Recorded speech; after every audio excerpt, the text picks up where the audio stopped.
Hello and welcome to another episode of Hanging in the Basement. Today I have a guy I knew a long time, but I don't know well at all, and I'm about to learn about him a lot more. Mike Kontaras. Nice to have you here, Mike. Thank you very much, John. So this is gonna be fun. I feel like I had this funny feeling. I was describing it to my wife. Like this is a guy who I share a long history with, yet I barely know, because we have this kind of musical roots that are side by side, or I don't know how you want to describe it, but it's interesting. So I'm Yeah. curious to explore your journey and share Yeah. about mine if you like to. Yeah. So so let's start off with the interesting question, hopefully interesting. I like to start off with something a little off the wall or a little different direction. So do you have a favorite number? Um, a favorite number. I would have to say three. Three. All right. We have an answer. Interesting. All right. Cool. And why three? It's well, it's actually it's my wife's birthday, the third, and I just I've had a lot of good luck with the number three. Okay, cool. Yeah, good to know. Do you have a favorite color or today? Like, what's your favorite color lately? I would say blue. Blue. Okay, yeah. I could say as a blue guy, whatever that means. Don't you have like, you have a blue guitar or some equipment that's blue? I do have a blue guitar. Okay, yeah. One of my guitars is blue. Yeah, all right, that makes sense. For me, I guess my favorite color is more or less purple, but I also do love orange a lot. Yeah. Um, and number, I don't know if I have a favorite number, but there are certain definitely ones I guess I'm gonna go with 22 for now. Similarly, that's my wife's birthday, but it's also my birthday is a 22. Oh. And I like two and double two, so I don't know. It feels nice and balanced. I'm all about balance, harmony, that type of thing. But I love any number, like repeating numbers. I always Yeah. get excited about that. Um, and just another kind of like opening question. If you could have a cup of coffee, are you a coffee drinker? Yes, very Uh, much so. Me too. Black, or you still use milk and sugar? Or Black. black? Yeah, me too. Just black. Yeah. That's all you need. Yep. If you could have a cup of coffee with any one of your favorite artists, influences, I guess living or dead, or if you want to just pick one of the other living and then dead, one of each, or three of each, who would it be? Like you get as much time as you want, like 4 hours, you sit, pick this guy or gal's brain, and who would that be? Anybody you want. Oh man, there's a couple. Um, yeah, Dimebag Darrell was definitely one of the big ones for me, Hmm. and um, and Dave Gilmour. Oh, really? Hmm. Yeah, two So completely different. yeah, right. So you'd be curious to know just their philosophy on life, or just their playing approach, or something. If Well, both. Mhm. Yeah, sure. Just hanging out, right? Whatever comes Yeah, up. All right, cool. And Dave Gilmour's still around, right? As far as I know. yeah, yeah. He is. Cool. Um, if I had to choose, I don't like without my gut, I would say Randy Rhoads for sure. Let's say that's the passed away one. Yeah, Maybe a living one would be I don't know, just randomly Billy Joel popped in my head. I yeah, think it'd be fun to talk to him. There's so many, right? There's so many artists I'd yeah. like to have a chat with. And before we dive before we dive into questions about your journey, what do you feel about the Ace Frehley news? I just heard about it, and that's really really upsetting. I actually got to see him live. Well, I saw him with Kiss once, and I saw him his solo stuff twice, and it was really great. I got to tell you. I saw him at BB King's actually too, before when BB King's was still around. Oh wow. Yeah, that was a great experience. Yeah, I love Ace. He's a great guitar player, and Yeah. that's pretty sad news, man. Yeah, yeah, he was fairly young, uh 74 or something I like think, that. yeah, Yeah. I think I said 74.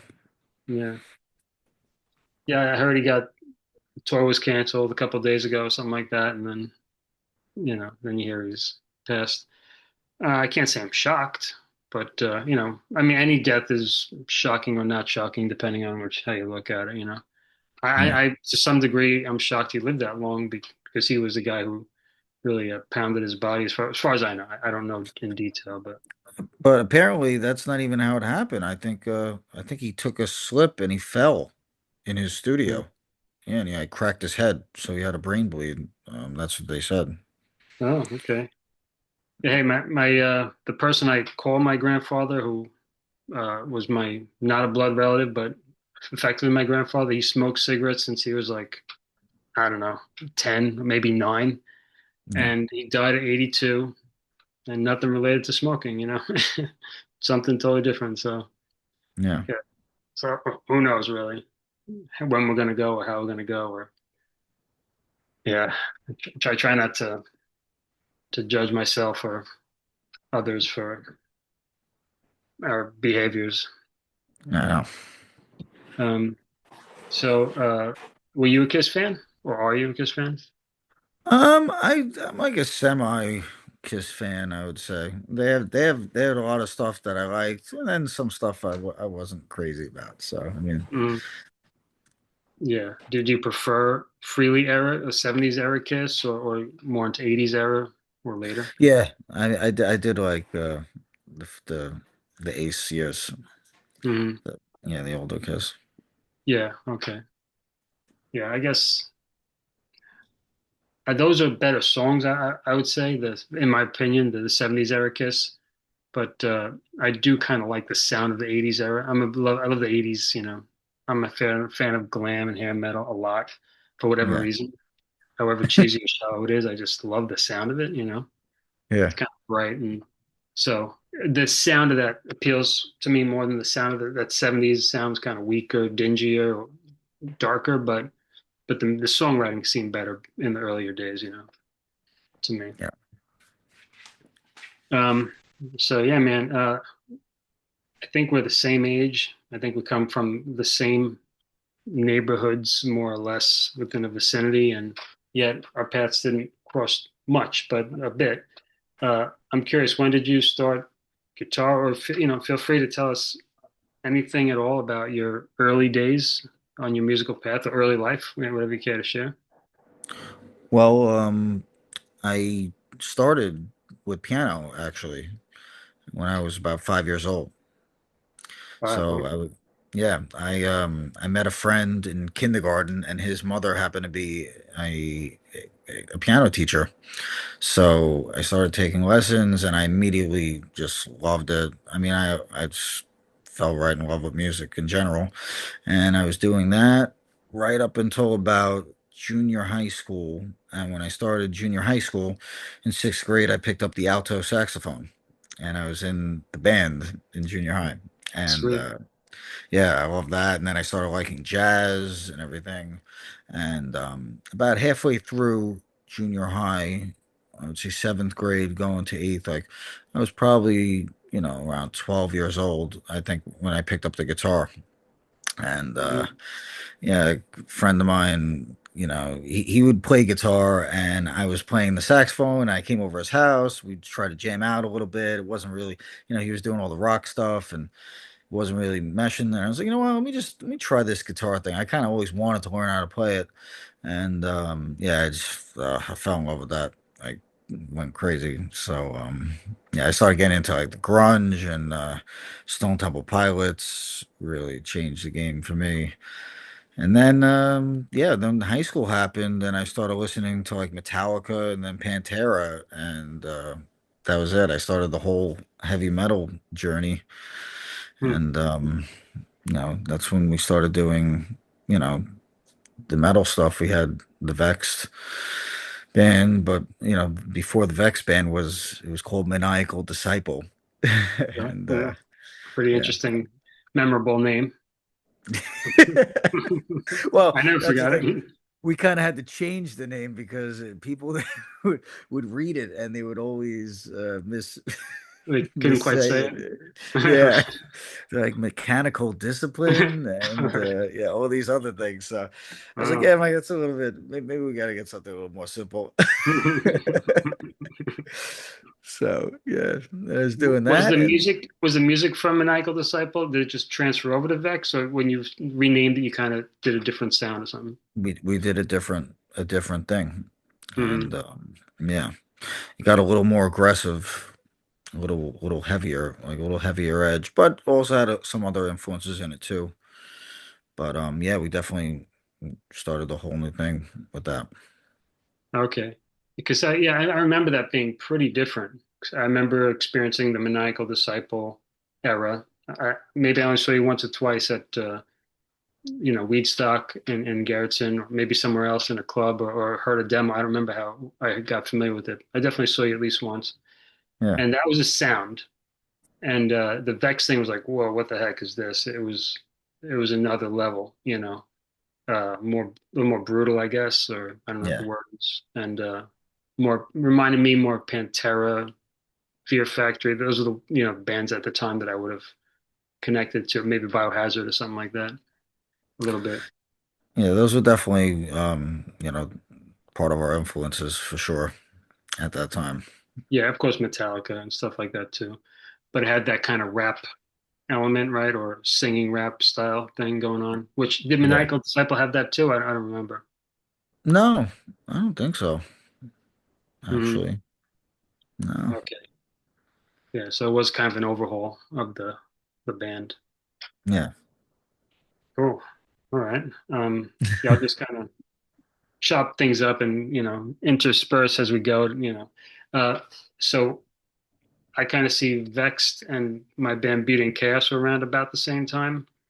And yeah, before Beating Chaos, I had it was the same band, but we had a different name too. Requiem was before Beating Chaos. Before that, Grim Reality, and yeah, we kind of every time the band name changed, like a few songs would stick, a few new ones would come in. So by the time it was Beating Chaos, it was quite different from what we started off as Impact. And that first Impact band was originally we jammed with Steve and Jimmy from your band Vex just a few yeah, times, but it was like this kind of thing could have worked out and it didn't quite work out. But so we had that kind of very unique route there, where I jammed with the fundamental guys in your, well, two of the key former, what do you call it, core guys in your band, whatever. yeah, Um, yeah. And you tell me something about you in a Guns N' Roses uh, cover band before that or something like that. yeah. That was actually I was in that band with Ron. Ron from Oh, right, you know, Ron, yeah. yeah. And actually, yeah, that was with me, Ron, and two other guys that we were going to school with, and it was strictly Guns N' Roses and Metallica. Um, like tribute band, and that kind of got me started, and then when I got with Jim and Steve, we started the Maniacal Disciple, and Ron joined with us. So Ron was in that band.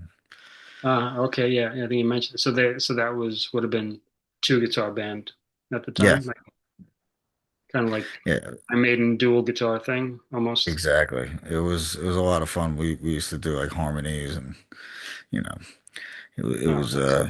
yeah, it was really cool. Hmm. Yeah, especially for musicians, two guitars is really fun. I mean, there could be an ego battle between the guitarists, but certainly a volume battle, right?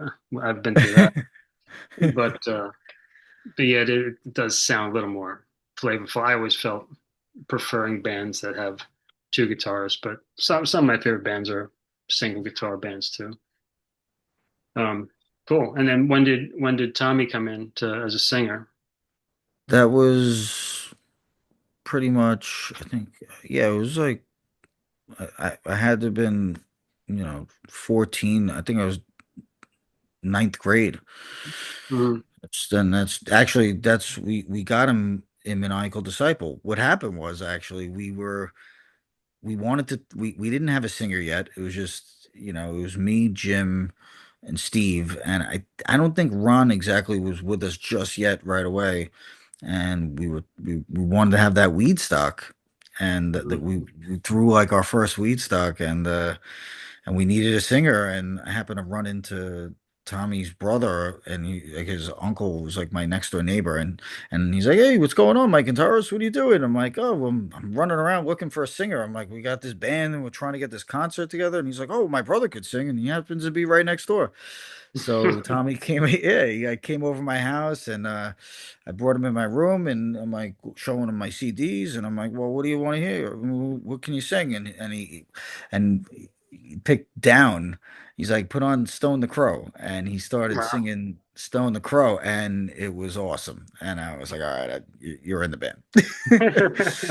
Pretty much. I called Jim immediately. I was like, "Listen, we gotta get this guy, and we're gonna do this." And he like joined the band, and like we had like just a couple of songs, like we wrote them like real quick, and kind of went up and did that show, and that was it. Wow. That's fun. And so when you first started Jim with Jim and Steve, Jim was already a drummer? Oh yeah, Okay. Jim was a drummer. He was a guitar player before that, and he started doing the drums because he actually had a band with him, Steve, and his cousin Pat, and Pat was the drummer. And then Pat moved away. I think he moved upstate or something like that. And Jim was like, "You know what? I got to learn the drums now because we need a drummer." So he just started learning Mhm. the drums, and then he really took to that, obviously. Okay. It's good. Now, okay, that's cool to put the piece together, and I'd love to deep dive with Jimmy as well. Um, because my memory is that him and Steve came over to jam at my place with Justin at '94 spring, and he was playing guitar. And he had his SG or whatever looked like an SG to me, and then I found out, I think he played something on the drums, like, oh, look, me and Steve got this thing, and but it was basic, and I could play drums a little too, so I didn't think he was a drummer. But then, whatever it was, Maniacal Disciple comes around, and I was like, whoa! And then by Vext time days, I'm like, this guy he's a real drummer now. But he's actually, as you know, he can still play guitar quite well Yeah, I too. know. I know. Yeah, freaking musical Yeah, force that guy. it's a musical family. His whole family Yeah, is true. The whole thing, the whole family. they got they got a Yeah. lot of talent there. So, okay, so the Vex thing, how many years was that? My guess is somewhere between 96 you started or something. Maybe Maniacal Disciple lasted longer. No, no. I'm, Maniacal I, Disciple lasted probably probably, I don't know, like 2 years, 2 to 3 years, and then we were vexed. Yeah, so probably like around 96 was vexed, I think. I'm not sure if it was well, 96 or I'm 97. I'm thinking Maniacal Disciple is around 95. This Okay. might I think about this stuff, and then maybe if it lasted 2 or 3 years, then maybe 98. That sounds about right because I know Vex lasted into the 2000s for a bit, right? Yeah, we actually um we got we had that record deal with Lakeshore Records in 2000, and well, I think that album came out in 2004 actually. Wow. So I think we lasted another, 2 years or a year or two from there. So 2005, 2006 was when we started kind of, disbanding. And Wow. So let's say so if Vex was kind of like from '98, then that'd be 8 year runs. That sound about right? Yeah, 98 to 2006, something like that. Not counting yeah, Maniacal Disciple era. yeah, So you guys were jammed together for probably more than 10 years, right? yeah. In that format or so. Yeah. Wow. I'm sure you had a chance to be a family with all the warts and all, right? All the good and the bad and the ugly Oh yeah, that we comes did with a, we did like we did a couple small tours too. That was a lot of fun actually. We got to it. go. Candiria actually asked us to kind of finish up the ending of one of their tours. That, believe it or not, the opener of the tour was Killswitch Engage. And when they, yeah, like when they were first coming out, and they Um, got sick, so they couldn't do it. So they asked us to fill in, and we like toured from like Philadelphia to Maine and back oh, with nice. them. Yeah, that was pretty Wow. cool. Yeah, definitely. Was that kind of a thrill? I mean, it must have been, Oh, but it was a like, thrill, and actually, I think the first night of the tour, it was like my birthday too at the same time. So oh, look at that. yeah, it was pretty cool. We played at the Trocadero in Philadelphia, and yeah, I was I was like on cloud nine. It was a Oh, lot of I fun. bet. And with Candiria, which is a band you guys probably liked, right? Oh, I love Candiria, and it was great just to even just to watch them every night. Hmm. It was an experience. Just excellent, amazingly talented band. Yeah, it sounds like a good bill, Vext and Candiria. Was there any other band playing? This band called Burnt by the Sun. Okay. Mhm. Yeah, they're Similar actually genre good. to you guys? Yeah, they were like in the metal genre, I would say. Hmm. Wow, that's cool. I didn't get too much touring in, but I did travel to Hollywood with my band Level Six, which came around that time, the year later, Vex years. That was like kind of, it wasn't really beating cast, but it was the same drummer, Justin. I don't know if you remember Level Six, but and this guy Lou LaRocco and Yeah, I TJ. know. Yeah, so Lou, TJ, Justin, and me, we played in Level Six, and that was kind of like my hour, I guess, for us, our push to really make it. You know, we really Yeah, tried to like do the business thing and everything, and yeah, we did this spec deal with Sylvia Massey Shivy in Northern California, who produced like some early Tool stuff. She did Satriani. Like she was a big name at that time, and whatever. It was an experience, and we did get to a small tour in 2006. We only did 3 dates, but it was with Carnivore. Oh man, that's cool. You know, because we rehearsed next to Typo in Oh yeah, so do we. right next door. Literally, here's the wall. You put your ear to the wall, you hear them playing Bloody Kisses or whatever they're working on. Wait, were you in the Ace London studio No, or no, Rockaway? this was Rockaway. yeah, it was the Rockaway studio. Yeah, we were in the Rockaway studio at the same time by Beach 116th over there, like Mm-hmm. that. We were Yeah, there from like 2004 to 2006 or something like that. yeah, Yeah, and yeah, a lot. If any band was kind of serious, they were probably had a little studio over there, right? Because yeah, it was the place to go, and you get to keep all your stuff there, and the rent wasn't too bad. You make a lot of yeah, noise, right? yep. Yeah, Yeah, we I'm lived in surprised there. we didn't cross paths there. Yeah, no, we lived in there. I know, I'm really surprised, especially since you were right next to Typo, and so were we. I mean, I think we were downstairs from them or upstairs, but I mean, we would see them hanging out on the stairs all the time and, Hmm. you know, in and out of the rooms. But, yeah, I know, yeah, we definitely were in that studio already by, I think 99, 2000, we already were in there, I Oh think. wow, okay. Hmm. Yeah. Yeah, so we came later, but yeah, that was a cool spot for sure. Um, yeah, so Pete, you know, we would see them not that often, even though we were right next door. You know, same guys using the bathroom at the same time, you know. Yeah. But we ran into Pete because TJ also lived near Pete, so they knew each other and whatever. So at one point he's like, "Hey, you guys want to? I'm doing this carnivore thing, and we need a band, and you guys want to do it?" Like. We do. So That's yeah, we made awesome. it happen. Yeah, it was kind of crazy. It kind of made me. That was one of the nails in the coffin to make me not want to do music anymore. Like get the tour for sure. It was not healthy, Yeah, but it's not. I'm glad I did it. You know. Yeah, exactly. I mean, I had my experiences and you know, but yeah, doing the touring thing was yeah, that was a rough thing. I can't imagine how these bands do it for years and years and years without like losing their mind. Some bands, you know. Well, I mean, I'm sure after, when you get to a certain level, it gets a little bit more comfortable, I would Yeah, say. Like in the yeah, situations and everything is kind of like, it's not as roughing it as it is in the beginning. yeah. Right, right.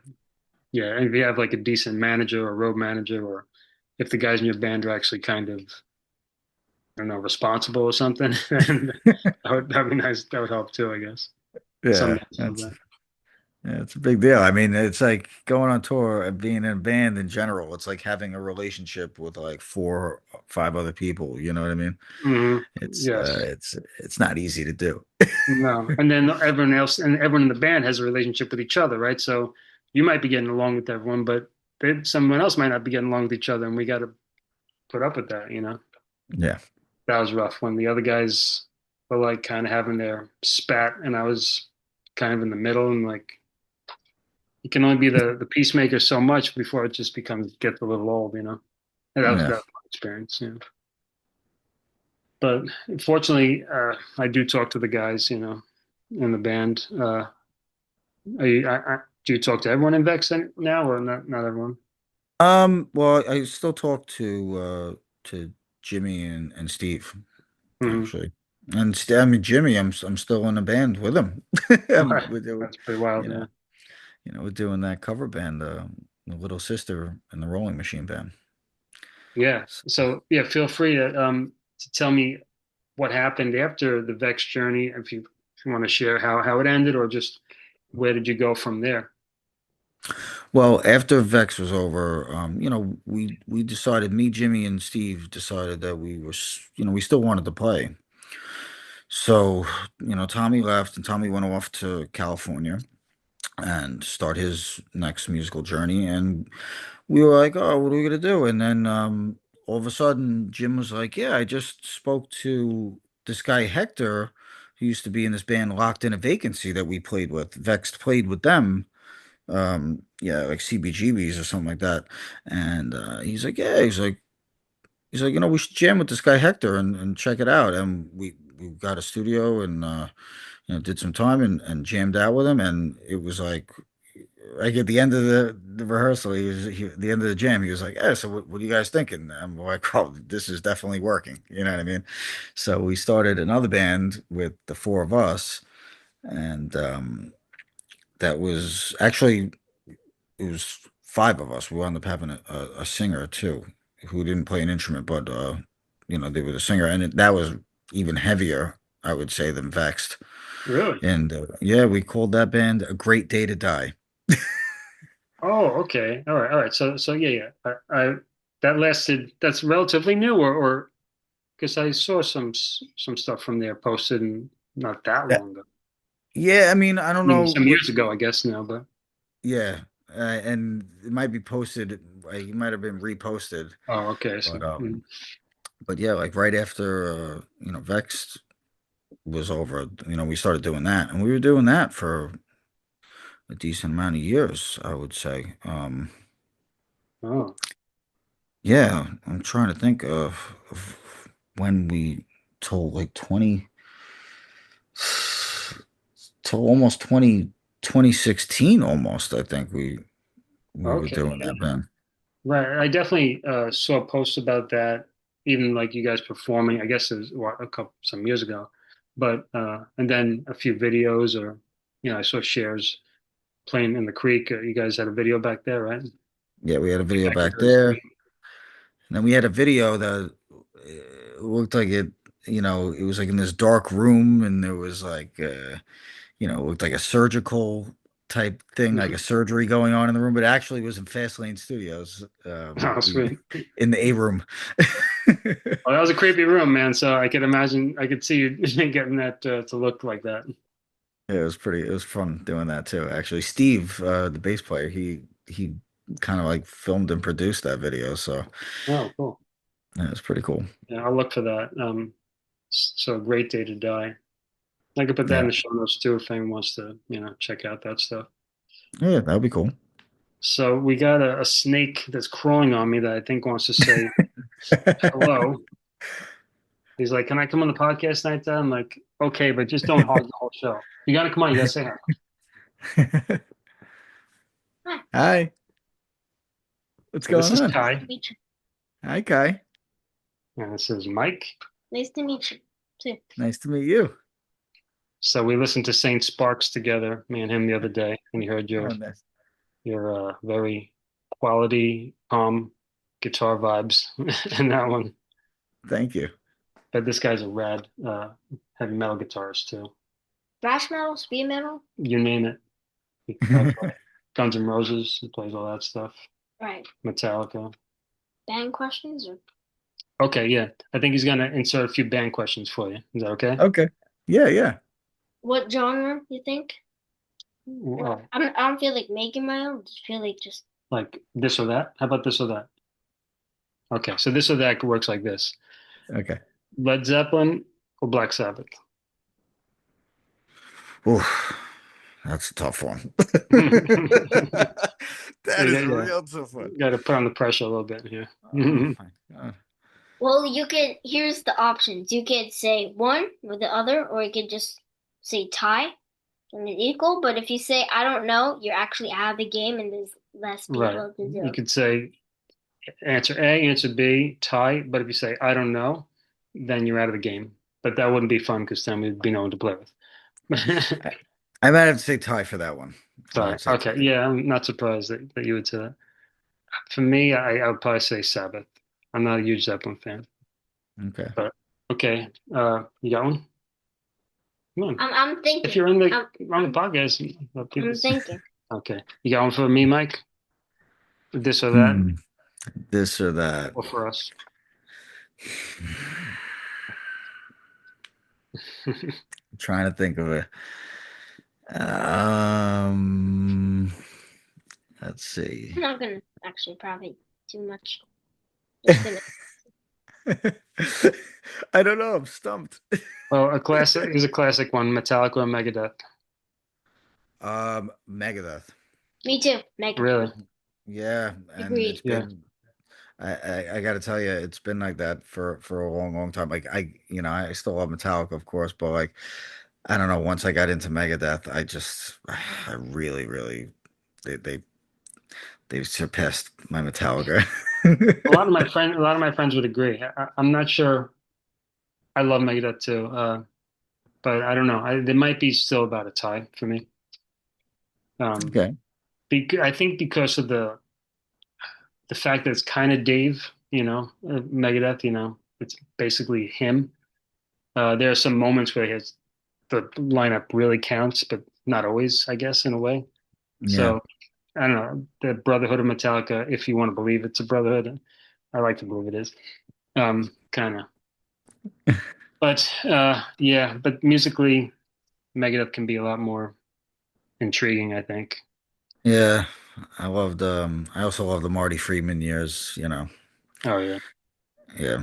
so Marty's like tasty. he's one of my favorites. Yeah, he's on for me uncopyable. Like I could learn a Slash solo, I could learn Tony Iommi, even a Randy Rhoads solo. When I tried to learn Marty Friedman, my hands were just like nothing was going on. I can't I do this. know. I know. It's wild. And even like honestly the guy that's in there now, Kiko is I think his name is, right? Um he's like the only guy I've seen after Marty Friedman that can do those solos like that. You know what I Mhm. mean? Like it's like the guy they had a couple people after that they just weren't able to do it. And it's I mean that's the caliber it is, right? It's so unique. I think I think Marty plays like four fingers per string or something where it's just like it doesn't translate to the typical guitar Yeah, he's got a progress. weird style. You know, And even his right hand, like his the it's way he that picks scooping is type like, of thing he does, right? yeah, he has like this like broken This kind of hand like thing, like, and it's just it's crazy. so It so baffles me. tasty. Yes, Yeah, and his solo stuff, of course, it's a very different genre, but it's very, very lovely. You know, yeah. very well done. Okay, you got it? Got Oh, anyone? say Megan. You Megadeth. You got a this or that? No, Got a genre, this or that? no. Okay, rap, Mike, rap or country? Ooh, that's tough one. It depends. If you're talking about modern modern rap, then I gotta say country. But if we're talking about older, I would say rap. Okay, so like old school, like country western versus like 90s, 80s rap. You're gonna go with rap. Yeah, Okay.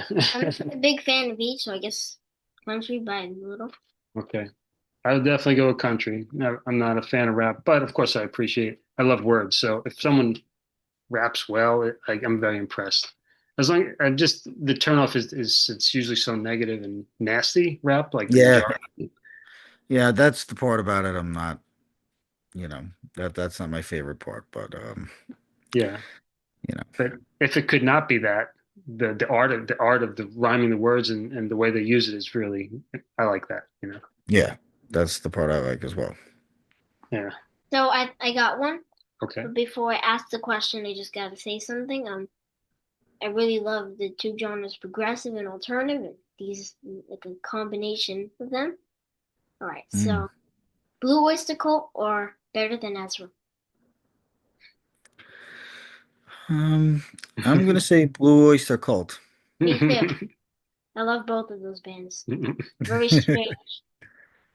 Yeah, he loves ballistical. It's interesting. And he loves Yes. Yeah, Oh, yes, sir. Yeah. I like Yes, but I never fell in love with them. What about grunge? What are your feelings on? Well, you said Stone Temple Pilots. If, I don't know. I guess they're kind of in the grunge realm. yeah, Uh, so it's interesting to me that you were got into grunge kind of before metal, right? Is that right? yeah. Yeah. So I don't know, top three grunge bands for you or five? Yeah. I would say Stone Temple Pilots, um, Soundgarden, and I guess they're considered grunge too, right? Alice in Chains. Yeah, I think they're kind of more or less that's what they're going to be lumped into, right?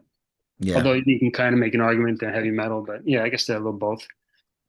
Um, so sorry, was it Alice in Chains, Stone Temple Pilots? What was the other one? and Soundgarden. Soundgarden. Okay, so you are a Soundgarden fan? Yeah, Yeah, my friend, yeah, Lou loves Soundgarden, and I was in a band with him, so kind of had to kind of incorporate that. yeah. I had Soundgarden albums since I was like 12 or something, but I don't know what do you like about it? Because something about it doesn't quite click with me. Soundgarden. I love Chris Cornell's voice. It's great. And I don't know the music's it says a vibe that I love. I think the band is great. I mean the drummer's great too, right? Hmm. Yeah, Matt Cameron. Yeah, he's great. And when I listen to like those albums, like if you listen to Bad Motorfinger and you listen to Super Unknown, there's like really I could listen to like every song. It's like just listen through the whole thing and it's great. And it's I've also listened to these things so many times. Like I don't know, sometimes when I listen to it now, it's like it just brings me back to like certain Hmm. places and just remember Sure. certain things and it's it's nostalgic. I like it. Okay. Yeah. So I guess part of it is the nostalgia factor of a band like Soundgarden. Yeah. Yeah. Yeah. Interesting. So what about Pearl Jam? I'm sure you like them too, right? I do like Pearl Jam, but I oddly enough, it's like out of those four bands, I would say they're my least favorite. I would say. Hmm. And I wasn't as much of a fan of their later stuff as I was with their earlier stuff, you know. Sure. I think a lot of people might fall into that camp who kind of grew up with Pearl Jam, when they came out. I Yeah. certainly, yeah, I quickly lost interest in Pearl Jam because Versus was so off from where what I was going. I was going more the metal direction, and Versus was going less. I felt, less heavy. 10 was Yeah. like a perfect album for me, and Oh, 10. Versus was now I appreciate Versus, but at the time I didn't get it. Man, Yeah. 10 is such a good album. Like, just like listen to that album straightforward over and over again. Face, bro. No one knows who's talking. Oh, I Um, did too. yeah, yeah, I bet. I think you guys at one of the Tom Class shows, you a guitarist on a Pearl Jam song or two. Yeah, we did.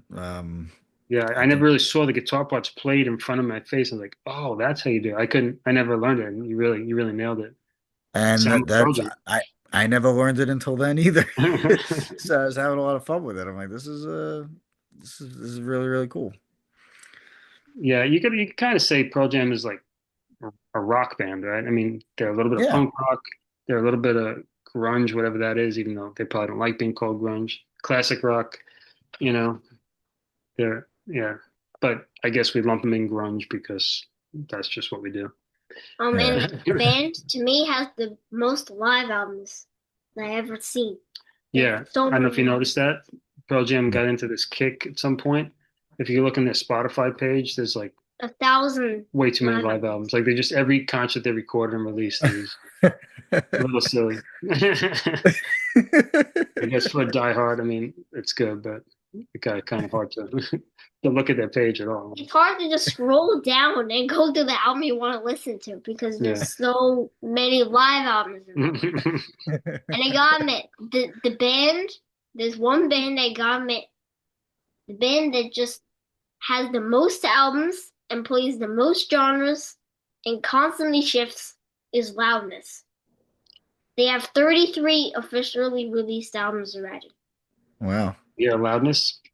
Nah, I didn't know about They're them. Japanese. They started off as this like Japanese metal band, Yeah. maybe 85 or something like that, and sound like hair metal, I don't know, similar to Rat, things like that. Rat, Motley Crue, Yeah. and then it Poison, shifted things like so that. many times, and they just each album. So some bands like shift, they fail, and then they break up, or they shift, they fail, and then they kind of go back to their original sound. Maybe Yeah. like Like Metallica. Machine Head. Okay, Machine Head. They yeah, they they had did that one that. album where they had an album where he was rapping. Oh, no. Yeah, Okay. and then that didn't work out, so they kind of went back to their roots and got heavy again. All right, so that's like kind of the typical thing. You go out and then you usually come back in, or you fail, or you just stay in that new direction. Anyway, this band Loudness did like every second album was a brand new genre. It's so No, no, bizarre. every album. Almost every. Well, No, every single album. So What I do don't know you how you mean? could possibly be a fan of it, but they're really good. And I don't know why they stayed together, but like they're really good musicians. I can't imagine yeah. like what was the magnet holding them together because each album is so different. It's Well, they really, probably just wanted to keep it interesting for themselves, you know what I yeah, mean?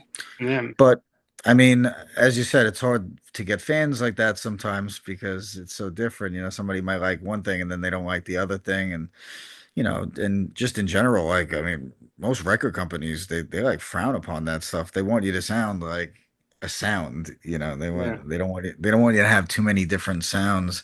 That's actually something that we dealt with when we were coming to the end of our deal with Vext. We like showcased for Virgin Records, and we played for them. They loved us. They're like, listen, you're great. We listened to the album. We liked it a lot, but you have too many different kinds of sounds. You have like, you have the ballad, and then you have the song when then he's rapping, and then you have the heavies and the screaming. He's like, you got to choose one of them and just stay with that. You know what I mean? Hmm. So, and I was like confused. I was like, wait, I thought that like having the different things was nice. It's like kind of keeps it interesting, but they didn't want that. I'm not surprised, but at the same time, from your perspective, I mean, you're an artist, so you got to keep your life interesting. And a true fan as well wants Yeah. the band they like to show some diversity, right? Imagine Metallica didn't have Fade to Black and One, and it would be much different fan base, right? If they were just sticking to this like heavy stuff all the time. Yeah. Yeah, but I also understand, especially by that time, 2006-ish, whatever. That was also when we were looking into record labels and stuff with Level Six. We had the same type of thing, and yeah, it's clearly me marketing a product. I mean, that's really what it's always been since the music business began. It's not like it wasn't a product, but there somehow the soul managed to be squeezed out more and more, I think, as the music industry got grew older and more people saw how they can manipulate it and whatever. Yeah. Yeah. And that's why But these days I just play in three different bands and they're and all completely different. yeah, so So tell us about that. How the heck did you end up? I guess how I ended up is someone said, "Hey, we need a guitarist, and you're awesome. You want to play?" Something like that. well, what happened was when we were coming to the end of the Great Day to Die thing, Jim was like, "Oh, my sister, she wants to do a cover band. She was talking about it for a while. She could sing pretty good. We should try to get something going." So, I said, "Yeah, let's give it a shot." And we started doing that, and then that was really fun. And I never, I was only in that cover band, the Metallica Guns N' Roses cover band that Hmm. time. Right, So I right. wasn't in one for all those years. And I said, you know what, this is actually a lot of fun. And that got started. And then I, when I started my this other job, I met somebody who played guitar, acoustic guitar, and he was like, "Hey, we should have a jam one night." So we had a jam, and it was clicking really well. So we started jamming, and then that became Saint Sparks. So that I that met was that guy, I think, right at the Bruce Dickinson show. He yeah, was hanging out with me. Cool. yeah. That's good stuff, man. I I saw one album posted. I hope there's more to come because it's great to work to and you could think, right? Because it's not jarring your mind. It's really Yeah. flowing and very melodic and We harmonic. we actually have we're working on something right now, actually. We have four new songs that are almost fully done. Like with the recording, like we're just kind of doing some touching up on that, and then we're gonna go in back in the studio and do another four songs. So we should have like another eight songs, you know, coming out with that. Cool. Yeah, and I take it that you're a guy that plays mainly from the passion of your heart. Like you play because you love to play. You can't not play. Yeah, pretty much. Obviously, you love to get paid if you can here and there, right? But But I've done so uh, many things and I didn't get paid for it. And I've I still can enjoyed every imagine. I minute can of it. imagine. Yeah, Still enjoyed every minute of it. I yeah, just love doing it. yeah. No, it comes through, in your personality and when I hear you play. Thank you. Um, yeah, and knowing you from the Vex days, I never really got a chance to, whatever we'd see each other in front of a club or something, but to really have a one-on-one to really get to know you deeply. And at some point, I guess during the Tamaqua era, we got to speak a little bit, and I got to see you with interact with different musicians in different capacities of your playing. I'm like, not only is this guy a really good guitarist, I didn't fully appreciate that, but I'm like, he's also a really cool guy, really nice guy. So I'm Oh, glad awesome. I, Thanks, man.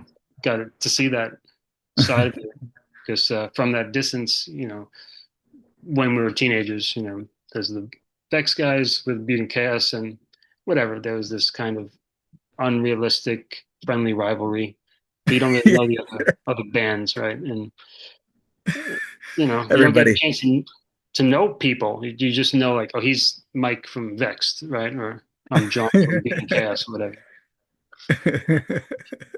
It's funny, but that kind of thing did exist. From my point of view, anyway, back in the Yeah, it's called immaturity. day. And you can't get around it, right? Because you're stuck in that like group think of the band. Yeah, but And then we grow up and you know, we realize that that's not what it's about. no, and realize also that each person's an individual, right? We're Yep. not like this group identity, whatever. Yeah, And more band questions? sure. And so this guy, by the way, he plays drums. He's a really good drummer. So if you ever come over, he will jam with you. And Nice.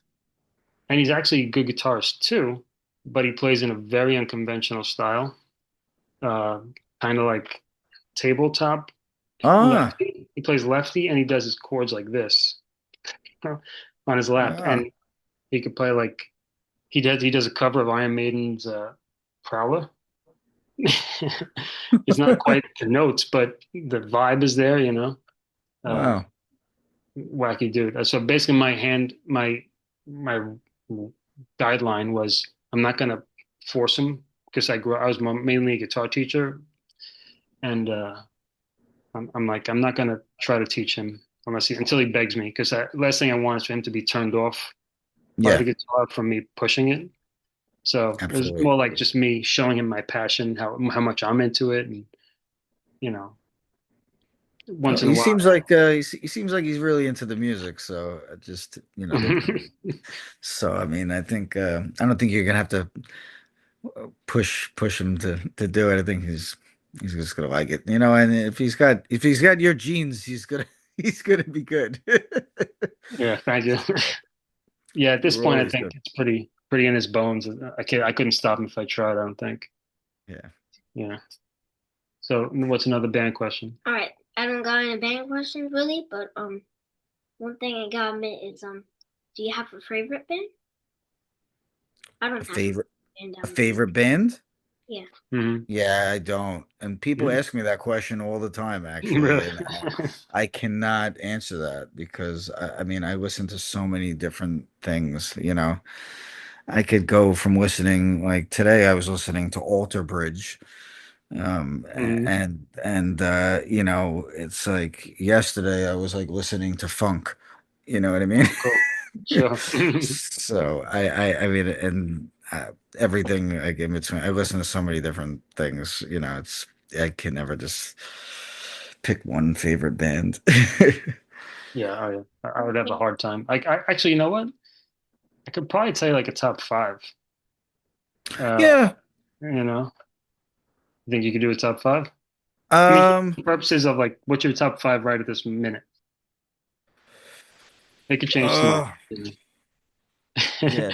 Oh, that's still tough. See, that's the thing. I'll get into like right now. I've been on an Alter Bridge kick, like listening to them like crazy. Oh, Yeah, but I mean, I go through Alice in Chains kicks a lot. Actually, I do like Alice Chains, and Jerry Cantrell is he actually released a solo album earlier this year, and I went to go see his tour with that, and no, yeah, it was phenomenal. I yeah. love it. I love his sense of harmony. You know, I was discussing it with one of my other friends. We feel like, you know, we both love Dave Gilmour and you know his guitar playing because it's like so melodic. It's almost like vocal quality. Like Oh, yeah. That's his easy. gu- his guitar line is like singing almost, you know. Hmm. And I feel like Jerry Cantrell is like that. Like he's like the modern day David Gilmour for me. Okay, I can see it. I can see the connection there. Yeah, something about Jerry Cantrell is he's like a force to be reckoned with in music. Like, why is he still relevant? You know, he is. I heard some of the new stuff. It's like this is good new stuff. You know, Yeah. So and it's cool that he plays with Duff sometimes. Jams with Duff. They're friends from because they have that Seattle connection and whatever. yeah. Um, so okay, so let's say Jerry Cantrell, Alice in Chains, at the moment, Alter Bridge, and will be two other bands that are like on your top for now. Mm, ooh. I don't know. I don't know. Ooh. Yeah, I'm trying to think.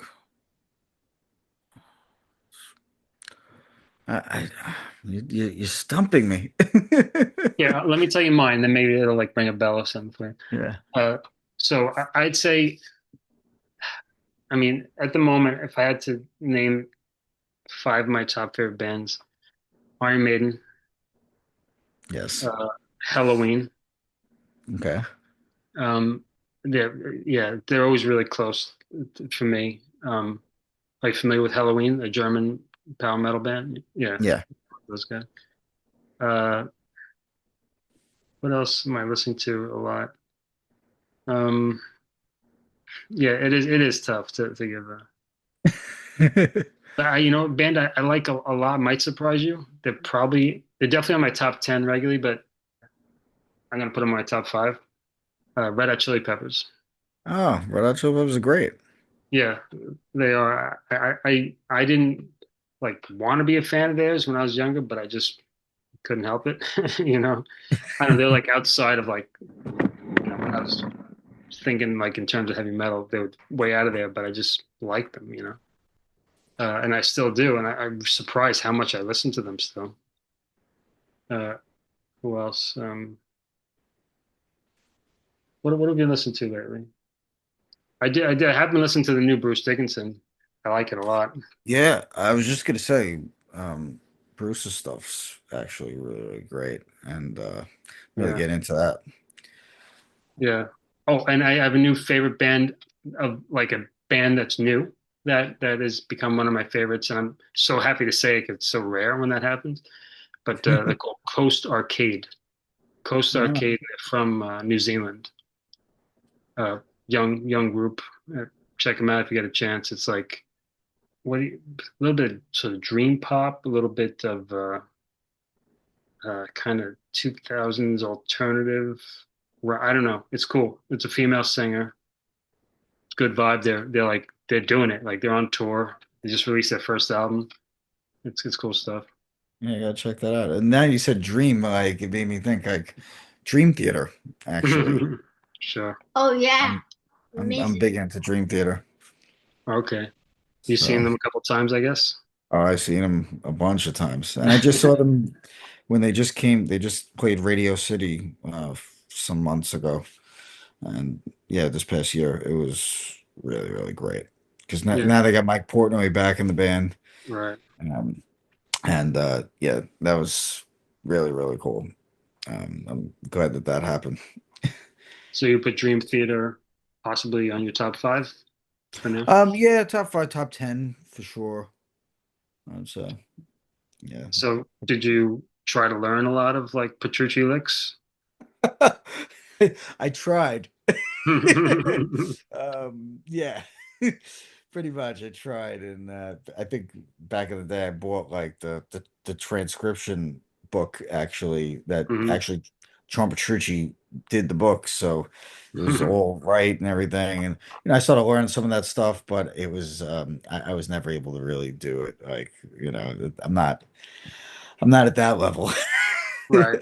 That's a different breed of guitarist, right? To take it that far. Oh my God. Yeah, I would learn the riffs, and like Yeah. whatever cool little runs that would sound familiar, but to learn a whole Dream Theater song, I never thought it wouldn't be worth the time investment. But yeah, I like them a lot. Do you have any favorite albums of theirs? I love Awake. Yeah, Awake is a great album. Um, and believe it or not, I like that album Falling to into Infinity. Yeah, It's yeah, that, they had that's the a one with these walls on it. Or, no, I think that's Octavarium, oh, okay. these walls, which I also like that album too. Hmm. But Falling into Infinity has oh, what's the famous song on that one? Peruvian Skies. Okay, yeah, Um, there's like 99 or something that album yeah, I think around it's there. Yeah, yeah. yeah, I didn't listen to it too much, but I'm aware of it. Yeah. Yeah, it's got some pretty cool tunes on there. Some ballads too. It's like there's a kind of like a softer album, but Hmm. I just really liked it a lot. Yeah, I agree. Awake for me might be my favorite Dream Theater album. It's a very special album. Yeah. Of course, Images and Words is quite a masterpiece in its own right. Yeah. Yeah. Uh, but I'm not that versed or I'm not that familiar with all the Dream Theater album, the nuances beyond that. Yeah. I'm a fan, but not I wouldn't they wouldn't be on my top 10, I guess. What'd you think of that Bruce Dickinson concert that we saw Uh, at Paramount? It's amazing. Yeah. Jeez. This guy, and then he announces he's gonna put out another solo album and go on tour in 2027 or something like that. Yeah. Jeez. I remember the first time I saw him. I mean, I don't know how old he was at the time, but he wasn't exactly young, and he was moving around like a kid. And I Yeah. was like, this guy is just. And then I found out about all this other stuff. He flies planes. He's an archaeologist. Yeah. He's an You know, excellent fencer, right? yeah, like he's like a jack of all trades. Like he's like the most interesting man in the world. And an author, right? Yeah, yeah. And And probably like makes movies for all we know, or book. and now I think he just sang like the national anthem for like some like famous like some big sports games or something that just Yeah, recently happened. he did. It's like his thing that now he's singing the national anthem. He's funny, man. He's almost like a comedian, how much energy he has. Yeah, But he just can't stop. He's one of those guys just cannot stop himself. And I guess his lifestyle is relatively healthy to have that much energy and still be just going at definitely. Yeah, I he's don't think close. he ever went down the road of badness. He's a No, I he's a don't he's think a, so. I don't no, get that. he's a that way. I mean, that's the thing. I mean, you see like these stars that are still doing well and looking healthy. It's because they did the right thing. Yeah, They didn't but punish themselves. took care of themselves. Yeah, Yeah. prioritize that. Yeah, he's one of those. Like, you remember? Do you know? Are you familiar with that song of his, tat "Tattooed Millionaire"? No. It's a Bruce Dickinson song. It's one of the early ones. I think like '89 or something that came out. And it's pretty sure at the time it was like about um, Motley Crue. It was, Yeah. I think like Nikki Sixx was rude to him or something like that. And anyway, the song is something like, "I don't want to be a tattooed millionaire." It's kind of, and he kind of insults that scene. He didn't mention names, Yeah. but if you listen to it, it's like the closest he gets to a hair metal song, which is one of the reasons I love it. It's like, "Gonna be a city shining, gonna be a silver lining." So it's really got this kind of hooky, you know, hair metal type thing, and like those kind of cool muted with power chord, sparkly riffs. Yeah. And but it's like, "I don't want to be a tattooed millionaire." It's a good one. Check that one out if you like Bruce. Yeah, I'm definitely gonna check that out. Cool. And I like that Van Gogh Van Gogh picture out there, Starry Night. Yeah, it's my air purifier. Oh, really? You could switch Yeah, the. Is that like it, electronic or that's the actual image on it? it's electronic, but like you can get like you can get it's like a faceplate on it. Like it's like Oh, okay, yeah. I don't know if you it could like changed like a screen or something like that. no, it's actually yeah, see it like comes off. Let's see. Oh, neat. Oh, wow. That's pretty nifty. So it's more than just a painting on the wall. Yeah. And you could change these. You could get like other ones. You could have a custom one if you want. Nice. And you said you're in Queens, is that right? Yeah, Astoria.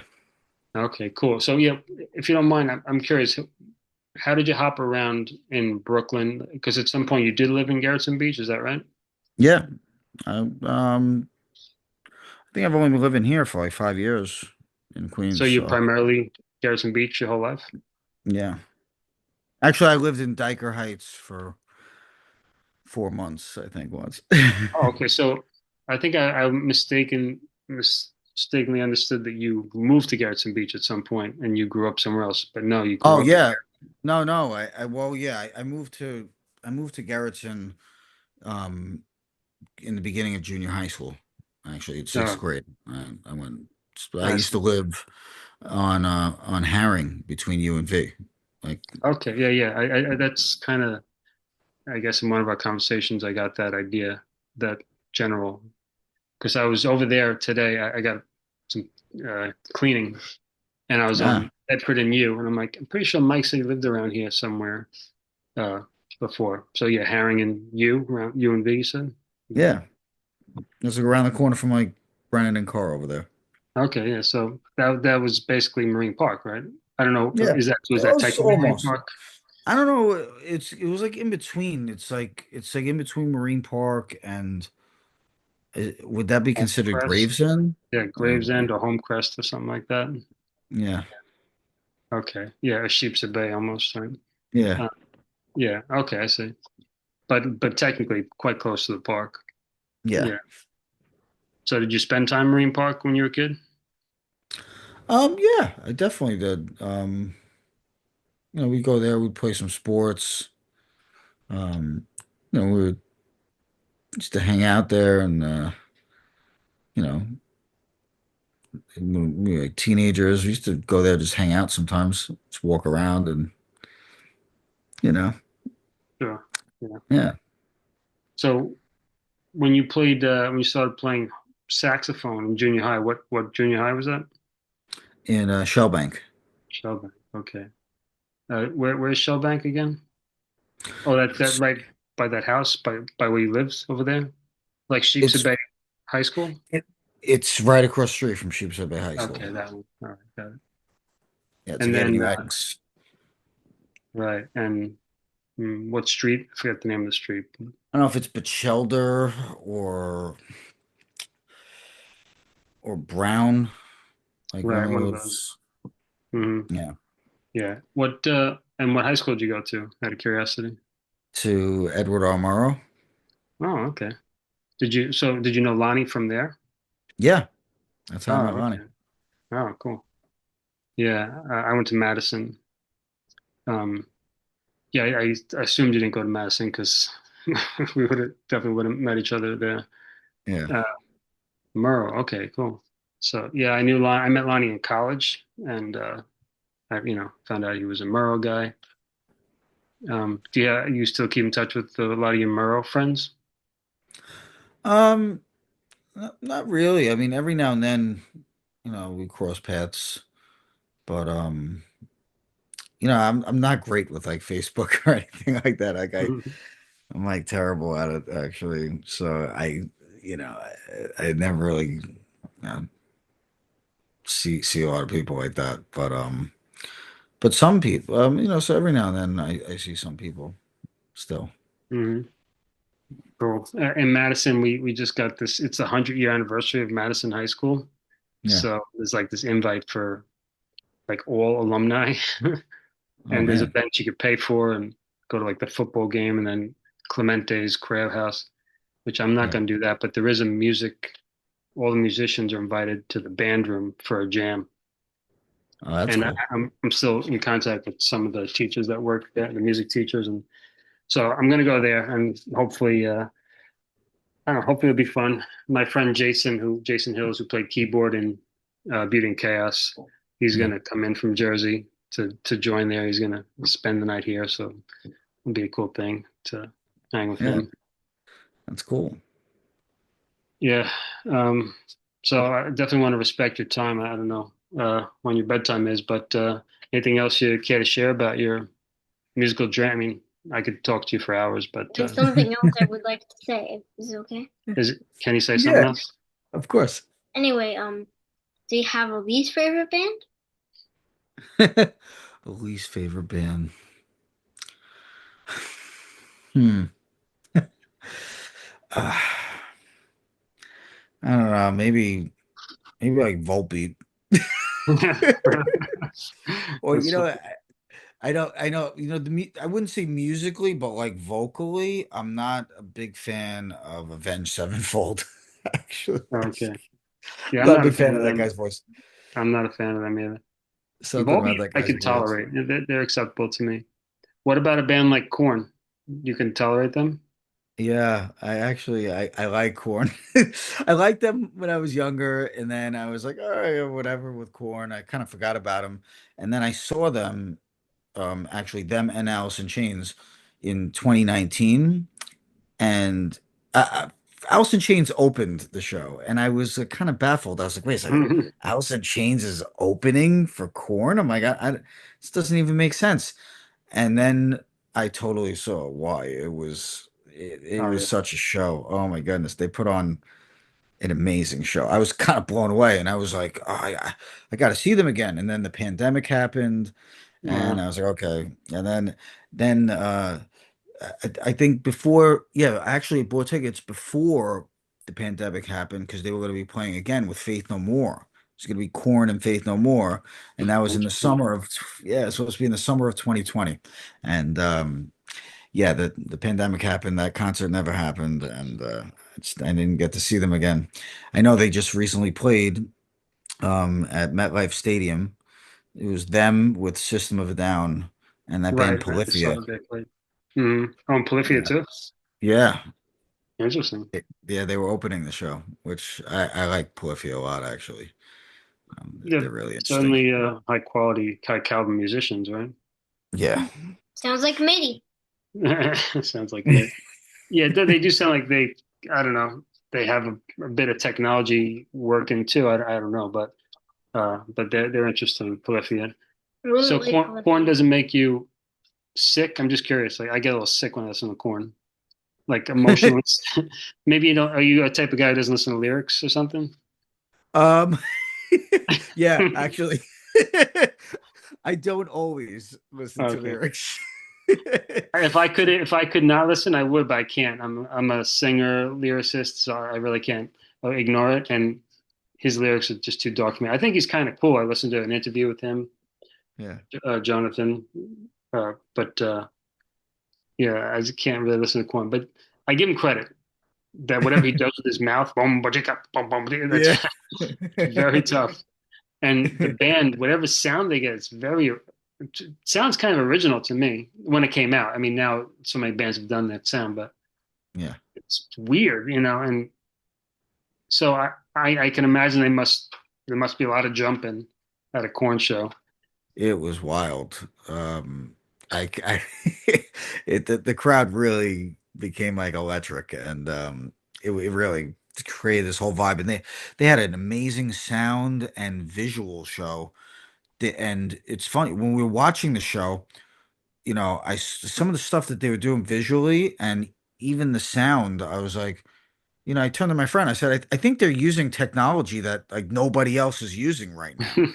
I'm like, I've never seen. I mean, I've seen like, I've seen David Gilmour live. I've seen, Roger Waters. I've seen these bands that do like these crazy visual shows, and this there was something in the next level. I'm like, I never seen that before. And he looked it up, and apparently that was the case back then. Oh, they really? they were, yeah, they were using some new system, some new technology that nobody else was using, and I'm like, this is, it shows. I mean, it was wild.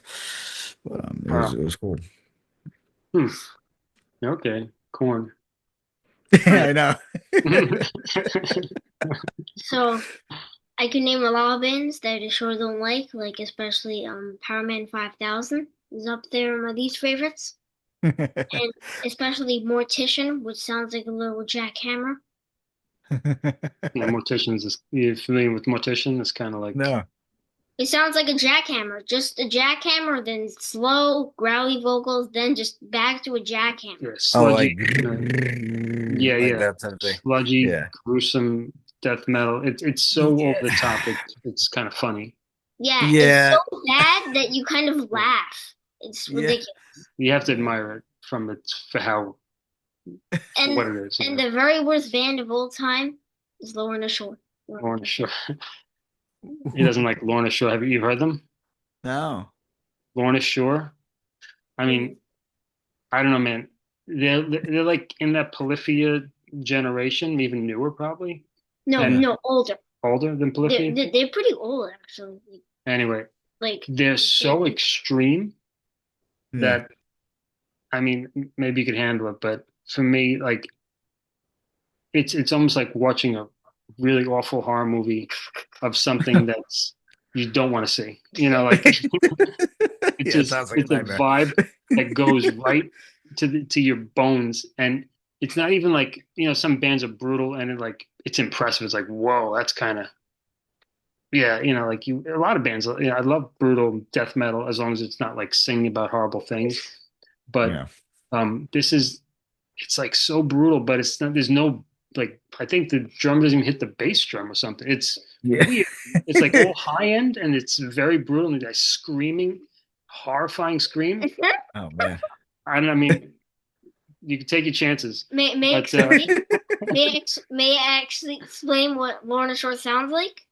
At the beginning, yeah, it has like this nice synthesizer and like acoustic guitar. yeah, it sounds like you're in for a treat But, when you just but turn it. I'm gonna just may I explain. So it sounds like just there's acoustic guitar, and then the synthesizer comes in, and then it sounds like it's gonna build up like the toms, like it's hitting the toms, and then he starts playing as fast as the jackhammer. It sounds like the jackhammer from Mortician again. And then there's guitar that's like so high and like almost nothing's going on. No bass. I don't think there's even a It's bass like player. blast beats, but you don't hear any like you don't like. There's nothing to headbang to. It's just like on this like high band, And it's not Yeah. heavy. There's no bass. and Like they're like really big right now, huge. So I don't know. I mean, listen, White Stripes, they got very famous and they didn't have bass. Right, right. But at least they have like something. At least he hits the bass drum. I mean, the girl hits the bass drum. Like I Yeah. don't hear the bass drum in this band. There's but no there's bottom no end. bass player. I'm not sure if there's a bass player. We have a band, me and this guy, and we have no bass player, and I do miss that low end, but this is a different thing. This is they have like a Well, bunch yeah. of numbers. And I mean, there's you no could bass. There's no bass to Okay, me. and enough about Lorna Show with them. you can do bands without a bass. I mean, I it's a different thing. Saint Sparks, we don't have a bass player. I mean, Hmm. no, we had a friend that was, he was jamming with us for a little bit with the bass, and he played a couple of songs at a couple of shows on bass with Saint Sparks. But he wasn't able to do it, time wise to commit. And we looked for a couple of bass players and we tried, but it's hard. It's hard to find musicians now Yeah, this age that have the yeah, time to sure. do it. You know what I Yeah. mean? And this era is like less of a magnet for people to get together and play, and it seems maybe I'm wrong, and Yeah. yeah, I'm curious. So River Raid is that named after the Atari game? Yes, Okay. Are you it is. familiar with the Atari game? Have you played it? Yeah, actually, we've played a couple of shows where we brought a little merch table and we brought the River Raid Atari game. We had it on like an old TV, Very and good. people could actually play the game well That's during cool. Very cool. It's a yeah. good game. It's programmed by a woman. I don't know if you know that, but it's I don't a know. really good game, man. Not too many Atari games are like fun for a long time, but this one, if you can hang in there, it's just Yeah, fun. if you You could know, hang in there because it's not easy. no, it's not easy. No Atari game is easy, I don't think, as far as I know. But yeah, but we have fun. Me and Kai play Atari. That's one of the better ones, River Raid. Yeah. And what genre would you call it? I think it said what like psychedelic experimental prog or something. Yeah, it's kind of like I would say psychedelic, like spacey rock type Hmm. thing. There's definitely like some heavy edge stuff in there, Hmm. but then some really like spacey stuff. We have keyboards in it, and that's the band that I have a lot of fun with my sounds. Oh yeah, Like I start playing around with all different kinds of like spacey type sounds, and we got a nice little thing going with that. It's a lot of fun. So yeah. yeah. I'm glad you have that outlet to do that aspect of your playing too. Yeah, and we're Because also working on the recording too at the same time right now. We got three songs working on right now, so hopefully we should have actually, yeah, we had a recording, but then we took it off because it was with our old drummer and it was old stuff, and now we got a new drummer now. We actually have Matt Donovan, Jim's oh, younger sweet. brother. All Yeah, right, cool. So so Matt and Chris on bass, is that right? yeah, Chris is on bass, and I don't know if you know George, the singer. He's the singer keyboard player, Okay. George Smythe. No. He was in a band back in the day called Feedback Aggression. Mhm. They used to do like the weed stocks also, Oh, so like he's they also Garrison Beach guy. yeah. Oh, cool. Wow. Yeah, cool. It's fun to see, people that are active right now in the scene, and uh, yeah, I like checking out when I see a post from River Raid, or now that I know Saint Sparks. That's cool. Kai and I saw Little Sister and the Rolling Machine, your cover band, in La Villa. Oh no, the Pizza de More. Pizza de More. Oh yeah. Yeah, last January. Yeah, we were just kind of in the back, and I wanted to go out and say hi, but we were eating. We've invited a group of friends, and you look like you were pretty busy, so I just said hi to whoever passed me. But yeah, we caught that show. Oh, that's awesome. Thank you Yeah, guys. and Kai was surprised at how loud it was. It was like maybe his first rock show. He's like, I can't talk, Dad. He's like, I don't be able to talk. And it wasn't. Yeah. I mean, in your defense, it wasn't like a loud.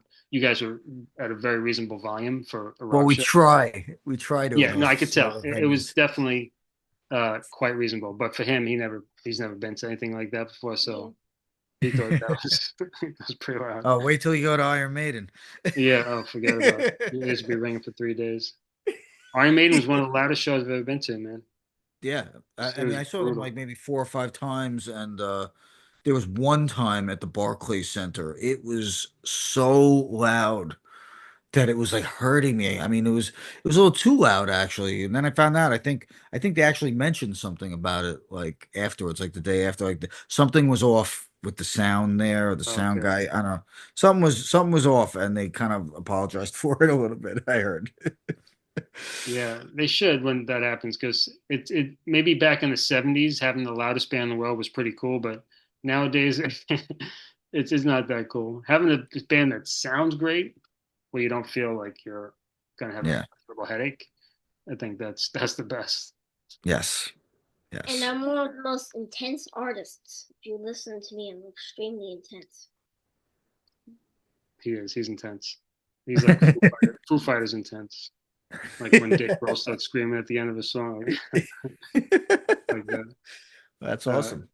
yeah, he's got one solo album up on YouTube, Oh yeah. and yeah, I didn't release it on we didn't release it on Spotify yet, but we have, Look here on Spotify. but it's on YouTube, and we have two albums on whatever all the platforms with the band called Karrish Raddit. That's our what are we? Alternative rock. Yeah, it's all our alternative rock band. Um, Carriage Rabbit. Karrish. It's yeah, like maniacal disciple. It's one of those things that no one can get, but it's Karrish, Yeah. then Raddit, Raddit, Rabbit. because yeah, Carriage Rabbit. we came up with a name. I'm a gardener, and basically we took carrot and radish and mixed the words. Karrish Rabbit. Okay. But we put out two albums, and we're really like super. What's the word? Not minimalistic, but raw. So we just put take the phone, put Yeah. it on my music stand.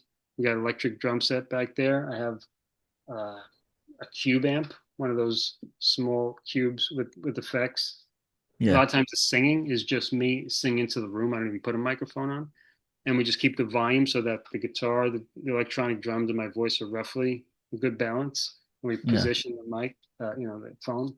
And then, if we like the take, we probably never play the song again. And then we we just do minimal edits, like chopping it up and maybe possibly some reverb if he's okay with that. And then we just listen to the album a bunch of times, and if we don't mind it, then we just release it. That's Because awesome. there's no mixing, no mixing anything. It sounds very nice and pleasant and not stressful. That's the whole idea. If Oh if my if, goodness. if it's not if it's gonna be stressful, then I know I'm not gonna be motivated to do it, and he probably won't either. So Yeah, I'm like, let's do this the most simple way possible, so we actually can release something. that's It's kind of my awesome. philosophy. I'm like the demo guy. Demo's good enough for me. Yeah. And Yeah. may I say something? Yeah. My favorite percussion instrument is the cowbell. And because I love the genre progressive rock, I love playing very complicated time signatures on it too. like five, Ooh. 4, 7, 8, 9, 8, very complex time signatures like that. Nice. Look at you. Yeah, he can do some time signature stuff, and I don't know if you're probably a better drummer than a guitarist. What do you think? Yeah, Probably, yeah. because I'm not really a guitarist anyway. You are, but you're more like a songwriter that expresses yourself on guitar, I guess, right? I'm not sure what I am. You're a weird cat. So, do you do like drawing or poetry or any other sort of artwork? Um, I'm I'm actually terrible at drawing. Really? Like that part of I don't know, that part of my brain just doesn't work at all. Um, yeah, actually, it's funny. That album cover for Saint Sparks, that Hmm. was inspired That's cool. by Nick actually. Nick draws, and Oh he's yeah. like an artist. Yeah, and he's a photographer, and so he had that idea and that concept with the because those two guitars, it's like the half guitar of Hmm. one guitar and the other half. Those are the guitars that we were using when we made that album. Oh really? So like, he had this idea to split them up and then do the, with the heart and the strings is like the vessels, and then we called it It's Conversion very Heart. yeah, it's very appropriate. It matches the vibe of the album, and Yeah, that's what I said. I'm like, you know what? I'm like, thank goodness at least one of us is good at this art stuff because and ideas with that because I'm like, I don't know when it comes to art, I don't have I don't have it. But interesting. um but yeah, I Yeah. loved it. I was great at that. And then also with River Raid, like these guys, they have great ideas with all that stuff. Hmm. Really, really artistic guys. And but yeah, I mean as far as anything else like artistically, um I'm not good with the art or the poetry, but I play golf. Okay, that's something I never did before. Yeah, that's another little side hobby of mine. What drew you to that? Was it like an invite, or you just like had your own curiosity about it or something? Yeah, I went and I played with my grandmother some years ago, and I was like, oh, this could be pretty cool. And then Jim got involved. Jim started playing golf with his father, and then me and him started playing together, and now it's like a thing. Now, we've done like a couple like little trips like to, different places and we try to get together, whenever we can, once in a while. I was with him like a week ago. We played golf out here in Queens. Oh wow. I And that guess was a lot that of fun. that's one cool thing about golf is you can like make it like a destination hangout or something, see a new place or something like that. Yeah, and it's like really it's nice like, it's like a relaxing just kind of like get away from it all type thing. It's like a 5 hour game, so it's like Oh, okay. and you're walking around a lot, and you're outside in the grass and the trees. And some of the courses are just absolutely beautiful. Like just standing out there and walking around is is really nice. You know what I mean? Oh, sure. Well, I know the Marine Park golf course well. I just don't know golf because that's the creek. Literally live across the street. It takes me three Yeah, minutes to be on the golf course, and fortunately, it's kind of open. So when the snowy season, whatever, we could access the hills a little bit there. And yeah, I love being in nature and golf courses. They're not actually natural; they're man-made, but being yeah, around so much greenery and the grass, open space, so nice. yeah. Yeah. And the bird poop, right? You got to dodge the geese poop. Well, yeah, especially at Marine Park, of course. Right, right, There's a lot of that. But I've been on courses that didn't have a single piece of poop anywhere. I mean, right. fully like manicured, like you could almost like eat off the grass. I couldn't. I never. It baffles me how they keep it so clean. It's such a big area. You know what I mean? That it Mm-hmm. spans for miles. I feel like the whole course. Uh, And every little blade of grass is perfectly just there, and it's yeah, some be really, really nice. My father-in-law loves golf. I think he can't play anymore because of his age or his condition. But in Japan, it's huge golf, and Yeah. but Japan's pretty tight, as you probably know, and so like they have to build these super high walls. They're kind of like nets, but they're very high because the golf course might be right on a main highway or something like that. You Yeah. know, they don't have the expanse to mess around with like America does. So there's these really weird kind of ways they go about making it possible, like high ass fences, which are Well, kind of nets, at least they because put them up because I mean, I played on some courses that are kind of like through people's backyards almost, and oh no, yeah, we've came close to like hitting houses by accident. There wasn't that's any net, and you had to hit that ball straight, otherwise it might yikes. be going through somebody's window. Wow, interesting. Yeah. I can imagine that's pretty cool though. You get like basically an excuse to be out for a bunch of hours. Yeah, and Yeah. it's a game of like focus and concentration. You know, you kind of have to like really kind of see what you want to do before you do it. It's not just going out there and just hitting a ball. It's No, not, it's it's not. not, It's not. It doesn't look easy to me. there's like a whole strategy to it, and you have to really think about your next move before you do it, you know, and Mhm. kind of like really put everything in place and put all the pieces together. And there's no two golf courses are the same.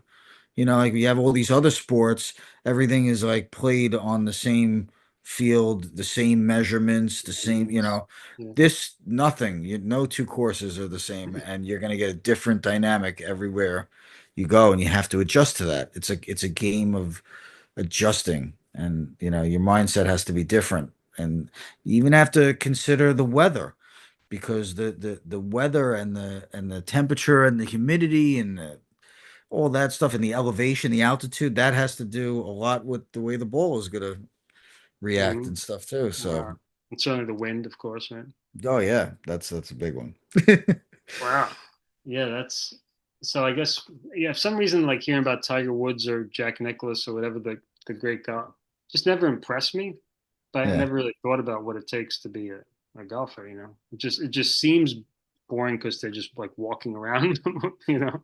Yeah, trust me, I thought it was silly my whole life until I went and tried it, and then one and you know one of the first good shots I ever hit. Like it was just blew my mind. That was like, oh my goodness. You know, the Yeah. feeling, it just like immediately it just hooked me. Wow. Here we go. This is fun. And am I right to think that it's pretty expensive or it's not that bad?